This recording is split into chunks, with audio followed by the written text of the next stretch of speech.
సంవత్సరాల తరబడి ఎన్ని మందులు వాడినా మీ మోకాల నొప్పులు తగ్గట్లేదా? ప్రాణ పెయిన్ క్లినిక్ లో అత్యాధునిక చికిత్స. ప్రస్తుతం మనతో పాటు ఉన్నారు ప్లానిటరీ సొసైటీ ఇండియా డైరెక్టర్, అలాగే ప్రముఖ ఖగోళ పరిశోధకులు రఘునందన్ గారు. ఒకసారి ఆయనతో మాట్లాడదాం. ఆస్ట్రాయిడ్స్ గురించి మనకున్న కొన్ని డౌట్స్ ని క్లారిఫై చేసుకుందాం. నమస్తే అండి. నమస్తే అండి. ఏంటండి ఆస్ట్రాయిడ్స్ చేస్తున్న ఈ భూమికి తాకిపోయి ఏదో అయిపోతుంది అని చెప్పేసి గత కొన్ని రోజులుగా చాలా చర్చలు నడిచాయి. నిన్నైతే ఏదో వచ్చేస్తుంది, అసలు అయిపోయింది, ఇక ప్రపంచం క్లోజ్ అని చెప్పేసి కూడా మాట్లాడారు. ఇలాంటి గ్రహ శకలాలు అనేవి చాలాసార్లు వస్తూ ఉంటాయి, పోతూ ఉంటాయి, మనందరికీ తెలిసిందే. అంత ప్రమాదకరమైన గ్రహ శకలాలు ఉంటాయా? ఎందుకంటే గతంలో కూడా డైనోసార్స్ నశించిపోవడానికి కూడా గ్రహ శకలం ఈ ఆస్ట్రాయిడే కారణమని మనకు తెలుసు. అవునండి. సో అలా నిజంగా జరుగుతుంది? ఒకవేళ జరిగితే ఎప్పటికి జరగవచ్చు ప్రపంచం అంతం? ఫస్ట్ ఆఫ్ ఆల్, మన సౌర కుటుంబంలో ఏముంది అని ఎవరైనా అడిగితే ఒక సూర్యుడు, గ్రహాలు, అదేవిధంగా మీకు తోకచుక్కలు ఇవన్నీ ఉన్నాయని తెలుసు. అవన్నీ ఉంటాయి. అయితే మనకి అంగారక గ్రహానికి గురుగ్రహానికి మధ్య మీకు ఆస్ట్రాయిడ్ బెల్ట్ అని ఉంటుందండి. సో గ్రహ శకలాలు అనేవి అన్ని అక్కడే ఉంటాయి అన్నమాట. అవి ఒక చిన్న స్పెక్ నుంచి పెద్ద పెద్ద కొండలుగా ఎన్నో కిలోమీటర్ల విస్తీర్ణంలో ఉంటాయి. సో అక్కడే ఉండి అవి తిరుగుతుంటాయి. కొన్నిసార్లు ఏం జరుగుతుందంటే అవి సూర్యుడు చుట్టూ తిరిగే క్రమంలో రావడము, అంటే రకరకాల కారణాల వల్ల జరుగుతుంది. అలా సూర్యుడు చుట్టూ తిరిగే క్రమంలో ఏమవుతుందంటే ఒకనొక సమయంలో భూమి దగ్గర నుంచి కూడా వెళ్తాయి. So this is what about asteroids అండి. సో ఇలా శాస్త్రవేత్తలు చాలా వరకు గ్రహ శకలాలు, వాటి ఒక ఆర్బిట్స్ ఇవన్నీ వేస్తూ ఉన్నారు. అయితే నిన్న ఏం జరిగింది అంటే, అలా స్వాభావికంగా వస్తున్న గ్రహ శకలాలు నుంచి ఒకటి రెండింటిని తీసుకొని, అంటే నాసా వాళ్ళు ఎక్కువ దీని మీద పరిశోధన చేస్తారండి. వాటి మీద ఎప్పటికప్పుడు డేటా అప్డేట్ చేస్తుంటారు. వారేమో ప్రత్యేకమైన ప్రకటన ఇచ్చి ఏమీ చెప్పే పరిస్థితి ఉండదు. అది ప్రమాదకరం అయితేనే వారు చెప్పే పరిస్థితి ఉంటుంది. కానీ ఇప్పుడు మనం ఈ మధ్యకాలంలో మనం చూస్తున్నాం ఏంటంటే, సోషల్ మీడియాలో ఇస్రో చైర్మన్ గారు చెప్పారని, నాసా వారు చెప్పారని, నాసా వారు ప్రకటించారని ఒక మసిబూసి మారకాయ చేసే ప్రయత్నం చేస్తూ ఉన్నారండి. సో నిన్నైతే ఏం చేశారు, ఒక అడుగు ముందు వేసేసేసి రాత్రి 8 గంటల నుంచి, అంటే 15 సెప్టెంబర్ నాడు రాత్రి 8 నుంచి 10 గంటల లోపల మొత్తం గ్రహశకలం ఏమాత్రం అలా వెళ్తున్నది, కానీ ఏమాత్రం దారి తప్పితే అది వచ్చి తాకుతుంది, అంతమైపోతుందని చెప్పారు. సో మనం నిన్న 15వ తారీఖు అయిపోయింది. సో అయితే ఇందులో దీని వివరాల్లోకి వస్తే, యాక్చువల్గా గ్రహశకలాలు అనేవి వస్తుంటాయి వెళ్తుంటాయని చెప్పాము. సో దగ్గర అంటే వీళ్ళు ఏం చేస్తున్నారంటే అదేదో పక్క నుంచి వెళ్తుంది అన్నట్టుగా చెప్తారు, కానీ వాస్తవానికి అది చాలా దూరం అని చెప్పుకోవాలి. అంతకుముందు కూడా మనం చెప్పాల్సింది ఏంటంటే, ఇప్పుడు ఈ నిన్న పేరు ఏదైతే గ్రహశకలం తీసుకున్నారో దాని పేరు 2024 ON. ఓకే. సో మొట్టమొదటిగా అది ప్రింట్ మీడియాలో ఆర్టికల్స్ వచ్చాయండి. అక్కడ ఎక్స్ట్రా వెస్టర్న్ మీడియాలో వచ్చిన తర్వాత ఇండియాలో తీసుకున్నారు. వాళ్ళు ఏం చేశారు అంటే దాన్ని వెరిఫై చేయలేదు. అది 15 సెప్టెంబర్ నాడు వస్తుంది అని చెప్పేసి దగ్గర నుంచి వెళ్తుందని చెప్పి రాశారు. కానీ వాస్తవానికి అది 15 సెప్టెంబర్ కాదు, 17 సెప్టెంబర్. చూడండి, అక్కడనే లోపం ఉంది. రెండోది, అది దగ్గరగా 10 లక్షల కిలోమీటర్ దూరం నుంచి వెళ్తుంది అనమాట. 10 లక్షల కిలోమీటర్. అఫ్ కోర్స్ గంటకి ఒక 36,000 కిలోమీటర్ల వేగం, సుమారుగా గంటకి 36,000 కిలోమీటర్ల వేగంతో అది వెళ్తుంది. సో ఇది దాని యొక్క వివరణ అండి. దాని ఏ యాంగిల్లో చూసినా కూడా అది మన భూమి వైపు దూసుకు రావట్లేదు. అసలు ఒకవేళ వచ్చినా కూడా మనం ఏదైనా అనుకుంటే దాని డైరెక్షన్ చేంజ్ చేయటం కానీ, లేదంటే బ్లాస్ట్ చేయటం కానీ చేయొచ్చా? గ్రహ శకలాలకి వల్ల డైనోసార్స్ అంతరించిపోయినప్పుడు మన పరిస్థితి ఏమిటి అంటే, వాటికి సైన్స్ లేదు, మన దగ్గర సైన్స్ ఉంది. అంటే దీని మీద సొల్యూషన్స్ ఉన్నాయండి, ఆలోచిస్తున్నారు. ఒకవేళ గ్రహ శకలాలు కనుక నిజంగా ప్రమాదకరంగా డైనోసార్స్ ని అంతరించిన గ్రహశకలం, ఆ సైజులో ఉన్న గ్రహశకలం, అంటే సుమారుగా ఒక 10 కిలోమీటర్ల సైజులో ఉన్న గ్రహశకలం కనుక ఉంటే వాటిని ఎలా మనము దారి మరలించాలి, ఎలా అధిగమించాలి అనేది దాని మీద డిస్కషన్ జరుగుతున్నాయండి. సో ఇప్పుడు చేయగలుగుతాం, డెఫినెట్లీ చేయగలుగుతాం. దాని మీద విశ్వవ్యాప్తంగా పరిశోధన జరుగుతున్నది, దాని మీద టెక్నాలజీస్ ఉన్నాయి. పెద్ద ఆస్ట్రాయిడ్ అంటే ఎంత ఉంటుందండి? ఇప్పుడు అసలు ఆస్ట్రాయిడ్ అంటేనే దాన్ని ఆస్ట్రాయిడ్ అనే బదులు స్పేస్ రాక్ అంటే బెటర్ అండి. స్పేస్ రాక్ అంటే రాక్ అంటే అందరికి తెలుసు కదా, చిన్న మనకి రాయి అంటే ఇంత చిన్నది తెలుసు, కొండ అంటే ఇంత తెలుసు. సో ఇప్పుడు నిన్న మనం మాట్లాడుకుంటున్న ఈ యొక్క కొండ ఏదైతే ఉందో, ఈ రాయి ఏదైతే ఉందో, అది సుమారుగా మీకు ఒక 1/2 కిలోమీటర్ అని చెప్పుకోవచ్చు అండి. 0.25 దాని విస్తీర్ణం మొత్తం మీరు చూసుకుంటే.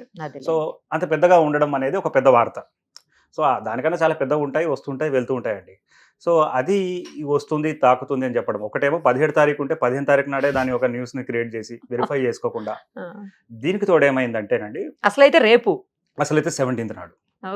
అయితే నిన్న ఏం జరిగింది, దగ్గర 5 ఆస్ట్రాయిడ్స్ వచ్చాయి.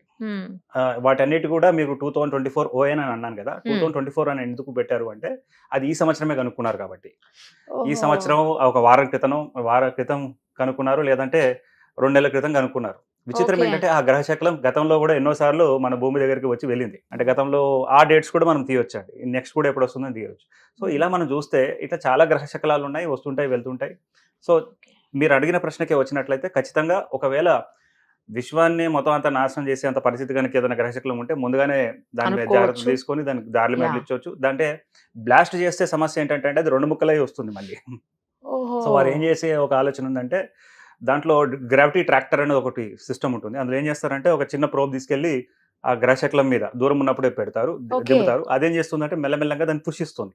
ఆహాహా. పుష్ చేయడం వల్ల ఏమవుతుంది అంటే ఫర్ ఎగ్జాంపుల్ ఇది భూమి ఇటువైపు వస్తుంది ఆ, అనుకోండి. ఆ, ఇక్కడ నుంచి తీసుకెళ్లి దాని మీద ఒక గ్రావిటీ ట్రాక్టర్ మనం పెట్టాం. ఆ. ఆ గ్రావిటీ ట్రాక్టర్ ఏం చేస్తుందంటే మెల్లమెల్లగా దాన్ని మళ్ళిస్తుంది. కొంచెం జరుపుతూ ఉంటుంది అవతలకి. సో అప్పుడు Okay. ఏమవుతుంది, ఇది ఇట్లా వెళ్ళిపోతుంది అనమాట. ఆహా. సో అలా ఒక సొల్యూషన్. భూమిని టచ్ చేయదు ఇక. భూమి టచ్ కాదు. Okay. రెండోది క్లియర్ గా మాట్లాడుకోవాలంటేనండి, గ్రహశకలాలు ముందుగా కనుక్కోగలిగితే దాన్ని ఆపగలుగుతాం. కనుక్కోకపోతేనే వస్తుంది సమస్య. ముందుగానే పసిగట్టి మనం కనుక కనుక్కోకపోతే సో దాని మీద ఎక్కువ పెద్ద ఎత్తున పరిశోధన జరగాలి. సరే ఒకవేళ వచ్చిందే అనుకుందామండి, ఉమ్. ఒకవేళ ఒక గ్రహశకలం వచ్చింది. ఫస్ట్ ఆఫ్ ఆల్ ఏమవుతుంది అంటే భూమి వాతావరణంలో వచ్చిన తర్వాత చాలా వరకు మండిపోతుంది. ఎందుకంటే ఆహా. అది రాపిడికి అది చాలా వేగంతో వస్తుంది. భూమికి వాతావరణం ఉంది, మనకు ఒక ప్రొటెక్షన్ బ్లాంకెట్ ఇచ్చింది మన ఎర్త్. ఓకే. సో వస్తున్నప్పుడు ఆ రాపిడికి మండి చాలా వరకు విచ్ఛిన్నమయ్యే పరిస్థితి ఉంటుంది.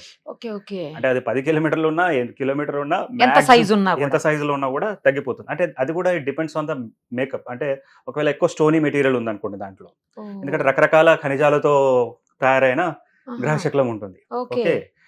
సో చాలా వరకు అన్ని గ్రహ శకలాలు ఒకేలా ఉండవు. ఉండవు. అంటే అవి కూడా Fine, అంటే అర్థమైంది. గ్రహ శకలం ఎందుకు అన్నామంటే ఇప్పుడు మన భూమి ఒక గ్రహం ఉంది. ఉమ్. ఆ శకలాలు గ్రహాలు కాలేకుండా మీరు అంటే మనకి సౌరకుటం ఏర్పడినప్పుడు ముందు సూర్యుడు ఏర్పడింది, తర్వాత గ్రహాలు ఏర్పడ్డాయి. గ్రహాలు ఏర్పడిన తర్వాత మిగిలిపోయిన ఈ శకలాలే గ్రహ శకలాలు. Right right. ఇంకా కొద్ది మెటీరియల్ ఏమో మనకి సౌరకుటుంబం ఎడ్జ్ లో వెళ్ళి ఆ పార్టికల్స్ అన్ని ఒకటికొకటి అటాచ్ అయ్యి మీకు తోకచుక్కలుగా అవుతాయి, అంటే కామెట్స్ అంటారు. అవి కూడా అప్పుడప్పుడు అది ఇంకా ఊట్ క్లౌడ్ లో కూడా ఉంటుంది. ఇలా మొత్తానికైతే గ్రహ శకలాలు ఇలా ఉన్నాయండి. సరే ఇప్పుడు మనము డిస్కస్ చేస్తుంది ఏంటంటే ఒకవేళ వచ్చింది అనుకోండి, ఎందుకంటే ఈ డిస్కషన్ చూస్తున్న చాలా మంది పిల్లలు నిన్న చూసామండి అడుగుతా ఉన్నారు, అవును. సార్ ఏం జరుగుతుంది, వస్తుందట అవును. ఇదేంట ఇంతకీ మళ్ళీ రేపు అంటున్నారు, అదో భయం మళ్ళా పడుతుంది రేపు ఇప్పుడు. 17th. అంటే భయపడేది అవసరం లేదండి. యాక్చువల్గా మనం లిస్ట్ చూస్తే మనము రోజు వార్తలు వేసుకోవాల్సిందే, ఓకే. అంటే ఓకే. వెళ్తున్నాయి ఆహా. అవి. సో రేపు వచ్చినా కూడా ఏం కాదు అయితే. ఏం కాదండి. అంటే మీకు ఒకటి ఏం చెప్పొచ్చు అంటే అండి, విశ్వ వినాశనమే లేదంటే పెద్ద ఎత్తున మనకి ఇబ్బంది పెట్టే గ్రహ శకలాలు ఏమైనా ఉన్నాయా అని అనుకుంటే నెక్స్ట్ 50 years వరకు లేదు అని చెప్పుకోవచ్చు. దగ్గరగా శాస్త్రవేత్తలు 2400 as on today um. 2400 potentially hazardous asteroids, ఓ. ప్రమాదకరమైన గ్రహ శకలాలు అనేటివి గుర్తించారండి ముందే. ఓకే. వాడిని ఎప్పటికప్పుడు దాన్ని ఫాలో అవుతుంటారు. ఓకే. ఓకే. ఓకే. సో అంటే దానికి కొన్ని డెఫినేషన్ ఉంది. ఉమ్. 1, 2, 3 అంటే ఒకటేమో అది భూమి నుంచి 70 లక్షల కిలోమీటర్ దూరంలో నుంచి వెళ్తూ ఉండాలి, మొట్టమొదటి కండిషన్. రెండవది 140 అడుగుల కన్నా పెద్దగా ఉండాలి. ఉమ్హు. ఇంకోటి ఎంఓఐడి, ఇట్లా ఒక 3 ఆస్పెక్ట్స్ ఉన్నాయి. ఓకే. ఇవన్నీ జరిగితే 70 లక్షల కిలోమీటర్ అంటే కూడా చాలా దూరమే కదండి. చాలా, అంటే ఇక్కడ ఒక చాలా తెలియని పెద్దది. ప్రశ్న వేస్తారు, సార్ మరి గంటకి 36,000 కిలోమీటర్లు అన్నారు కదా. ఉమ్. ఓకే, లక్ష అంటే 1,00,000 కిలోమీటర్లు 3 గంటలు కవర్ చేస్తుంది.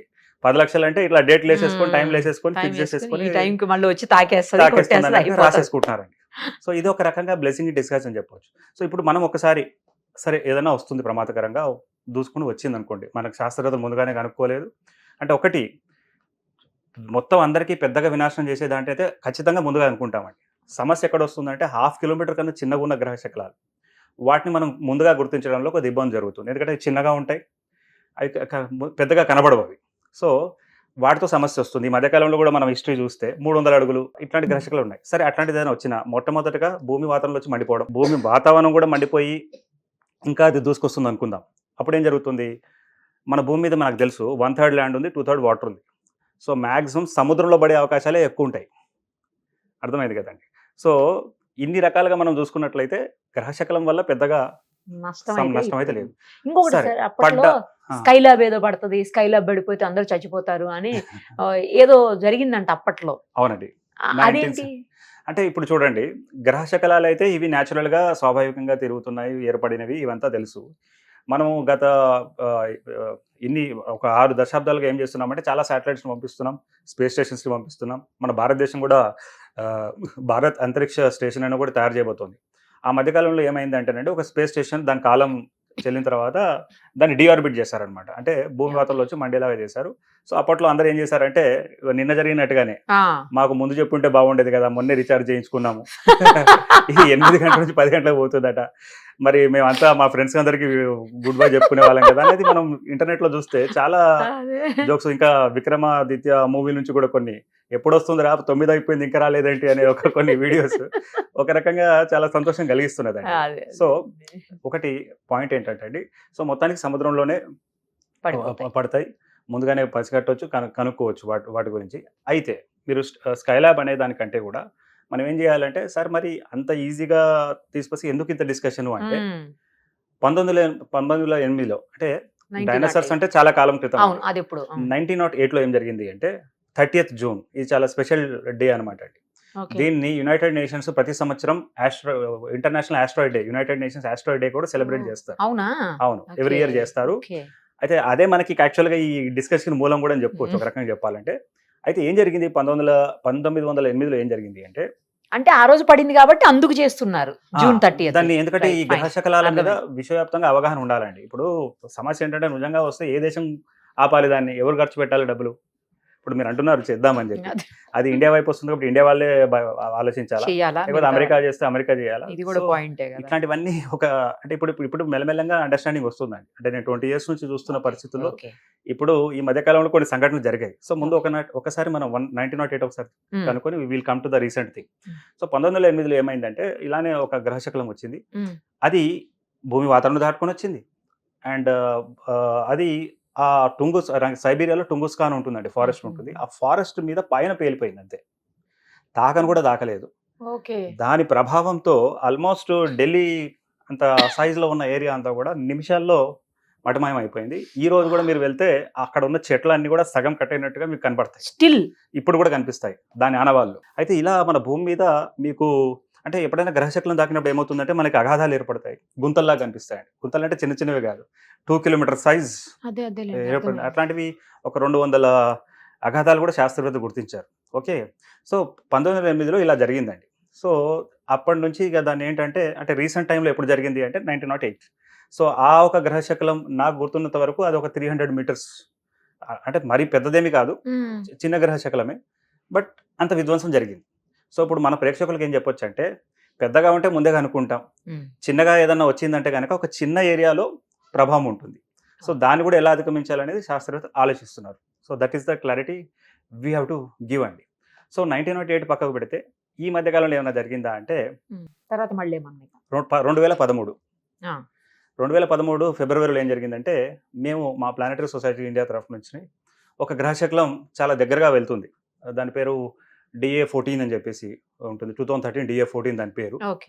దగ్గర నుంచి వెళ్తుంది. సో ప్రజల్లో అసలు ఎవరు పట్టించుకుంటారు ఏంటి అని చెప్పేసి మేము ఏం చేసామంటే ఒక ప్రెస్ మీటే పెట్టాం. ప్రెస్ మీట్ పెట్టి ఇట్లా వెళ్తుంది అని చెప్పి చెప్పడం జరిగిందండి. అయితే ఏం జరిగిందంటే ఆల్మోస్ట్ ఆ రోజు ఒక 5 టీవీ ఛానల్స్లో వెళ్ళి వాటి మీద అవగాహన తీసుకొచ్చి నేను మా విద్యార్థులు, ఎందుకంటే చాలా మంది శాస్త్రవేత్తలు ముందుకు రాలేదు, ఎందుకు లేండి మనకు ఎందుకు ఇబ్బంది అని అనుకున్నారు. సో రాలేదు, మా స్టూడెంట్స్ మేము వెళ్ళాం. అయితే ఏం జరిగిందంటే అదే రోజున రాత్రే ఇంకో గ్రహశకలం వచ్చింది. అది రష్యాలో చెలియాబింగ్స్ అని, మీరు మన ప్రేక్షకులు ఒకవేళ టైప్ చేస్తే చెలియాబింగ్స్ 2013 ఫిబ్రవరి అని మీరు కొట్టండి, ఇంకో గ్రహశకలం వచ్చింది. అది రష్యాలో పడింది. వేలాది ప్రాపర్టీస్ డ్యామేజ్ అయింది, జనారణ్యం ఎక్కువ లేని ప్లేస్లో అది పడడం జరిగిందండి. సో అది that was a recent thing. అయితే ఆ సంఘటన జరిగింది ఎక్కడ? రష్యాలో. కానీ దాని మీద యునైటెడ్ స్టేట్స్ ఆఫ్ అమెరికా ఒక సినెట్ లెవెల్ కమిటీలో, అంటే వాళ్ళకున్న పార్లమెంట్ లెవెల్లో ఒక కమిటీని వేసి నాసా చీఫ్ని, అక్కడున్న ఎయిర్ ఫోర్స్ చీఫ్ని పిలిపించి అసలు ఇది ఎట్లా వచ్చింది, ఎప్పుడు వచ్చింది, మీకు ఎప్పుడు తెలిసింది అని చాలా సీరియస్గా తీసుకున్నారు వాళ్ళు. సో వారు కూడా చెప్పారు, అవును సార్ ఇట్లా అంటే శాస్త్రవేత్తలు కూడా తెలియకుండా వచ్చే అవకాశాలు ఉన్నాయి. అంటే ఇది ఏం చేసిందంటే ఈ సంఘటన ఏం చేసింది అంటే దీని మీద ఎక్కువ పరిశోధన చేయాలి, ముందుగానే శాస్త్రవేత్తలు కనుక్కోవాలి అనేది ఇక్కడ క్లారిటీ వచ్చిందండి. సో ఇది రీసెంట్ ఈవెంట్. సార్ మరి మన రాష్ట్రంలో కూడా తీసుకుంటే ఆ మధ్య మనకు తెలుసు, మన దివంగత నేత రాజశేఖర రెడ్డి గారు చనిపోయారు. ఆయన చనిపోయిన ఒక సంవత్సరం తర్వాత ఏమైంది అంటే ఒకరోజు ఇలానే సడన్గా ఒక గ్రహశకలం మనకి ఈ నల్లమల్ల అడవుల్లో వచ్చి పడిందండి. ఓకే, సో పడిన తర్వాత ఆ రోజు ఏమైందంటే మన రిపోర్టర్స్ అందరూ కూడా అది ఆలగడ్డ దాకా దానికి సౌండ్ వినిపించింది. ఫస్ట్ ఏమనుకున్నారంటే మళ్ళీ ఇంకెవరైనా చనిపోయారా అని ముందు ఏటీసీని కాంటాక్ట్ చేశారు. ఏటీసీ వాళ్ళన్నారు అట్లా ఏమి లేదండి, క్రాష్ అని లేదన్నారు. రెండో తర్వాత ఏమైందంటే బహుశా నెక్సలైట్స్కి సంబంధించిన ఏమన్నా బ్లాస్ట్ ఇది అయ్యాయి. వాళ్ళవి డంప్ ఉంటుంది కదా, అదేమైనా అవును, అది పేలిపోయాయేమో బ్లాస్ట్ అయింది. అని అనుకున్నారు. ఫైనల్గా దాన్ని ఫాలో అవుతా ఉన్నాం. సో అది ఆ లొకేషన్ ఎక్కడ పడిందో చూసుకొని మన రిపోర్టర్స్ కొంతమంది అక్కడికి వెళ్ళడం జరిగింది. వెళ్ళిన తర్వాత అక్కడ ఒక గుంత ఆ గ్రహశకలానికి సంబంధించిన అవి దొరకడం జరిగింది. సో ఇలా గ్రహశకలాలతో మనకి సహవాసం తప్పదండి, ఉంటూనే ఉంటుంది. అదే అయితే డైనాసర్స్కి వాడికి అవగాహన లేదు, వారికి సైన్స్ లేదు, టెక్నాలజీ లేదు. సో ఈ రోజు నేను చెప్పే ప్రయత్నం ఏం చేస్తున్నానంటే, గ్రహశకలాలు ఇప్పుడు చాలా ఎక్కువ పరిశోధన చేస్తూ ఉన్నారు, ఎక్కువ ఇన్ఫర్మేషన్ వస్తున్నది. ఆ ఇన్ఫర్మేషన్ నాసా వాళ్ళు ఎప్పటికప్పుడు వాళ్ళ వెబ్సైట్లో పెడుతున్నారండి. నిన్న కూడా ఒకటి వార్త వచ్చింది, ఇవాళ పొద్దున్న చూసాను అనుకుంటా వార్త. ఫిలిప్పైన్స్లో మొన్న సడన్గా కొన్ని గంటల ముందు డిస్కవర్ చేశారు ఆ గ్రహశకలము. చిన్న గ్రహశకలమే భూమాతంలో వచ్చి ఫిలిప్పైన్స్లో పడింది. ఇలా ఎప్పటికప్పుడు నాసా అప్డేట్ చేస్తుంటే ఇక్కడ కొంతమంది పని కట్టుకొని వాళ్ళ ఛానల్స్కి వ్యూ పెంచుకోవడానికి, వాళ్ళ అకౌంట్స్కి వ్యూ పెంచుకోవడానికి, టీఆర్పీలు పెంచుకోవడానికి, ఈవెన్ ఎంత బాధాకరం అంటేనండి, ఫస్ట్ న్యూస్ పేపర్స్లో వచ్చింది, చాలా ప్రామినెంట్ టీవీ ఛానల్స్ అయిన వాళ్ళు కూడా ఇక అయితే ఒకటి గ్రహశకలాలు ఉంటాయనే విషయం మనకు తెలుసు, అవి అప్పుడప్పుడు భూమి దగ్గర నుంచి వెళ్తాయని తెలుసు, దగ్గర అంటే మరీ దగ్గర ఏమి కాదనేది కూడా మనకు క్లియర్గా తెలుసు. తెలిసిన తర్వాత వీళ్ళు ఏం చేస్తున్నారంటే వాటిని మొన్న ఈ ఇస్రో చైర్మన్ ఇచ్చిన స్టేట్మెంట్ని రెండు కలిపేసేసేసి 2012లో యుగాంతం ఉంది కదా దానికి జోడించారు, ఒక అడుగు ముందే వేసేసేసి దానికి యుగాంతమే అయిపోయింది, అన్ని మిక్స్ చేసేసి, అంటే దీన్ని మసిబూసి మారడికాయ చేసి ఏదో జరగబోతుందని ప్రజల్ని భయాందోళనకు గురి చేస్తూ ఉన్నారు. మన ఈ TV channel, Suman TV channel ప్రేక్షకుల వీరు ఇట్లాంటి నెక్స్ట్ టైం ఎప్పుడైనా చూసినప్పుడు దాన్ని క్రాస్ చెక్ చేసుకోవాలి. అంటే ఇది ఏమవుతుందంటేనంటే, నేను చెప్పేది నానా పులి సంగతి జరుగుతుంది. అంటే రియల్గా వచ్చినప్పుడు ఎవరు పట్టించుకోకుండా ఈ చిన్న చిన్న వాటిని ముందుగానే క్లారిటీ ఉన్న దాని మీద చేస్తూ ఉంది. సో మొత్తానికి గ్రహశకలాల వల్ల, అంటే ఇప్పుడు 17 తారీఖు నాడు, యాక్చువల్గా 15 తారీఖు నాడు వస్తుందని ఏదైతే వార్తలు వచ్చిందో అది 17 తారీఖు నాడు వస్తుంది. అండ్ అట్లా ఇంకా మనం చూస్తే ఈ 2 నెలల్లో చాలా గ్రహశకలాలు ఉన్నాయి దగ్గర నుంచి వెళ్ళేటివి. సో వాటి గురించి క్లియర్ కట్గా ఉంది. అంటే 10 లక్షల కిలోమీటర్లు అంటే కొద్దిగా కన్ఫ్యూజన్ అవుతుంది. ఎంత దూరం అని చెప్పాలంటేనండి, ఇప్పుడు భూమికి చంద్రుడికి 3,84,000 కిలోమీటర్ దూరం ఉంది. దాన్ని 1 LD అంటారు. ఓకే, అంటే ఇది ఏదైతే 17th నాడు గ్రహశకలం రాబోతుందో అది 2.6 LD. అంటే భూమికి చంద్రుడికి మధ్య ఎంత దూరం ఉందో దానికన్నా 3 రెట్లు దూరం నుంచి చాలా దూరం ఉంది, అసలు టెన్షనే లేదు. సో దాన్ని మసిపూసి మారకాయ చేసి ఏదో అయిపోతుంది, యుగాంతం అయిపోతుంది, ఇంకా అంతా కథమేనా అన్నట్టుగా చేయడం, దానికి మీమ్స్ రావడం ఇంత జరుగుతూ ఉంది. సో డెఫినెట్గా దీని మీద మాత్రం పరిశోధన జరగాల్సిందేనండి. ఇదే కాదు, మన క్లైమేట్ చేంజ్ ఇట్లా మనకు తెలియని చాలా మనకి ఉన్నాయి. సో వీటన్నిటి నుంచి కూడా మనకి సైన్సే కాపాడే అవకాశం ఖచ్చితంగా ఉంటుంది. Thank you so much, clear గా చెప్పినందుకు. Thank you. సుమన్ టీవీలో మీ పర్సనల్ అండ్ బిజినెస్ ప్రమోషన్స్ కోసం కింది నెంబర్కి కాంటాక్ట్ చేయండి.